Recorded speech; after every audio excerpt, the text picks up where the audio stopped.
हम पुष्पांजलि झा प्रणाम करै छी सब मिथिलावासीके। आइ जे छै से आइ हम ओलक चटनी बनबैवला छी।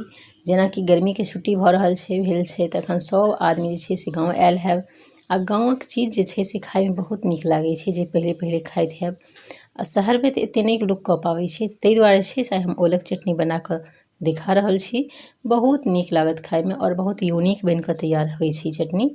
बिल्कुल इचिंग मुँहमे नहि हैत, सेहो ध्यान राखि कऽ हम बना रहल छी चटनी। ई ओल जे छै जकरा हम छील के अनलहुँ यऽ, किया तऽ एहिमे माटि बहुत रहै छै, तऽ देखब जे माटिके बढ़िआँ जकाँ पहिले साफ कऽ लेब, तकर बाद जे छै से ई चटनीके बनबऽके प्रोसेस करब। तऽ एकरा जे छै से छील के हम देखा रहल छी। एकरा जे छै से पीसेसमे काटि लै छी ताकि ई जल्दीसँ जल्दी जे छै से उबलि जाय। ओना छोट छोट पीस कऽ कऽ अहाँ सेहो काटि सकै छी। हम जे छै से बिल्कुल छोट पीस कऽ कऽ बना रहल छी, जेनाकि तरकारी बनबै छै तऽ ताहि तरीकासँ जे छै से एकरा हम पीसेस बना रहल छी ताकि 5 से 7 मिनटमे उबलि कऽ रेडी भऽ जाय। देखियौ, ओलक चटनी बनबैमे चाहे ओलक कोनो सब्जी बनबऽके लेल लोकके डर होइत रहै छै जे कहीं नोचय नहि, इचिंग नहि हुए। तऽ एहि चीजके ध्यान राखैके लेल छै से हाथमे तेल लगाके, सरसोके तेल जे होइ छै से हाथमे लगा लेब, तकर बाद जे छै से एकरा काटब। आब एकरा हम एकटा कुकरमे दऽ कऽ उबालै छी। अपने जे छै से कढ़ाइमे दऽ कऽ, लोहियामे दऽ कऽ सेहो उबालि सकै छी।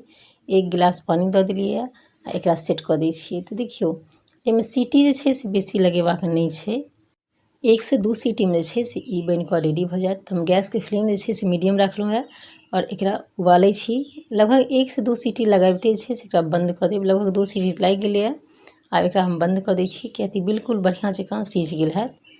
तऽ आब जे छै से एकरा हम उतारि लै छी और तकर बाद जे छै से एकरा चटनी हम बनायब। तऽ कनि ठंडा हुअ दै छियै। तऽ ठंडा भेलाके बाद देखियौ, हम खोलि कऽ देखा रहल छी तऽ ई बहुत बढ़िआँ जकाँ सीझ गेल अइ।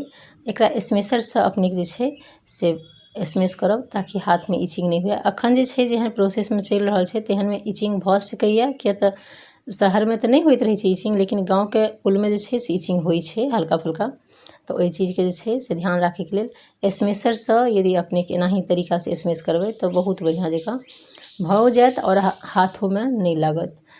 ओना सरसोके तेल लगा कऽ बना सकै छी, जेना आलूके अहाँ चटनी बनबै छियै ताहि तरीकासँ। तऽ सब जे छै से बढ़िआँ जकाँ स्मैश कऽ दै छियै। और अपनेके ई चैनल जे यऽ मैथिली चैनल नीक लागय तऽ जरूर लाइक सब्सक्राइब करब, ताकि हमरा एते पता चलय जे अपनेके सबके नीक लागि रहल यऽ। तऽ एहन कॉन्टेंट जे छै से हम लगातार आनैत रहब। तऽ आब जे छै से एहिमे नमक दऽ दै छी। नमक अपने जे छै से स्वादके हिसाबसँ देब, किया तऽ अहाँ अपनेके बेसी बनायब कि कम बनायब से देखिके। आ ई लेमन जूस छै, नींबूके जूस। तऽ नेबोके जूस जे छै से अहाँ 2 चम्मच दऽ देबै। और एहिमे जे छै से धनिया पत्ता हम सेहो दऽ रहल छी। हरियर मिरचाइ सेहो दियौ। हरियर मिरचाइ और नीमक जे छै से अपनेके हिसाबसँ देब, ताकि सबके घरमे सब तरीकासँ पसन्द कयल जाइ छनि। तऽ ताहि दुआरे से एकर ध्यान राखि कऽ आब जे छै से एकरा मिला दै छियै। और ई जे छै से ई बिना प्याज लहसुन खेनिहारके लेल एहि तरीकासँ हम बना सकै छी। आब जे छै से प्याज लहसुन जे खाइत हेता तिनका लेल हम सेहो देखा रहल छी। तऽ एहिमे जे छै से आधा हम दोसर प्लेटमे निकालि लै छी, ताकि हम जाहिमे प्याज लहसुन देबै सेहो हम अपनेके देखा दै छी।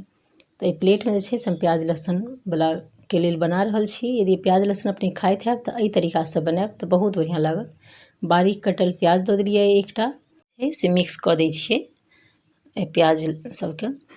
तऽ जँ अपनेके प्याज लहसुन खाइत हैब तऽ एही तरीकासँ चटनी बनायब, बहुत बढ़िआँ लागऽवला अइ एहि तरीकासँ बनेबै तऽ। और इचिंग बिल्कुल नहीं होइवला यऽ। अपने एक बार बनाके जरूर देखब एहि तरीकासँ। आब एहिमे जे छै से एकटा हम जाहिमे हम प्याज नहीं देबै, जे प्याजवला नहीं खेता तिनकाके लेल जे छै से सरसोके तेल, कच्चा सरसोके तेल 1 से 2 चम्मच दऽ कऽ मिक्स कऽ दै छियै। तऽ ई बिल्कुल जे तरीकासँ हम देखा रहल छी ई बिना प्याज खेनिहारके लेल अइ। और जे प्याज खेनिहारके लेल, जे प्याज खेता तिनका लेल एकटा प्रोसेस छै जे ओहिमे तड़का लगेबाक छै। तऽ एहिमे आब हम जाइ छी तड़का लगबऽके लेल। ओहिके लेल छै से एकटा पैन चढ़ा देलियै गैसपर। लगभग 2 से 3 चम्मच तेल दऽ दियौ। और एहिमे लहसुन छै से 8-10 कलीके लहसुन काटिके दऽ देलियै। पूरा हम लम्बा लम्बा काटलहुँ यऽ लहसुन, ओनाहु अपनेके दऽ सकै छी। और तकर बाद जे छै से एकरा हल्का हल्का जे छै से ब्राउन भऽ जेतै यदि लहसुन, तकर बाद जे छै से एहिमे हम कश्मीरी लाल मिर्च पाउडर देब, ताकि कश्मीरी लाल मिर्च पाउडर जे होइ छै से तीखा नहीं होइ छै और कलर बहुत सुन्दर होइ छै। एहिमे जे छै से आब कश्मीरी लाल मिर्च पाउडर दऽ दै छी। ताहिसँ पहिले जे छै से गैसके बन्द कऽ देब, तकर बाद छै कश्मीरी लाल मिर्च पाउडर देब ताकि जले नहि। यदि पाउडर जलि जाइ छै तऽ ई बिल्कुल कारी भऽ जाइ छै। ताहि दुआरे छै उतारलाके बाद एहिमे कश्मीरी लाल मिर्च पाउडर आधा चम्मच दऽ देलियै। तऽ एक बेर एहि तरीकासँ बना कऽ देखियौ, बहुत नीक लागैवला यए, सबके पसन्द निश्चिते हेतनि। तऽ ट्राई कऽ के एक बेर जरूर देखब, देखियौ कतेक नीक लागै छै।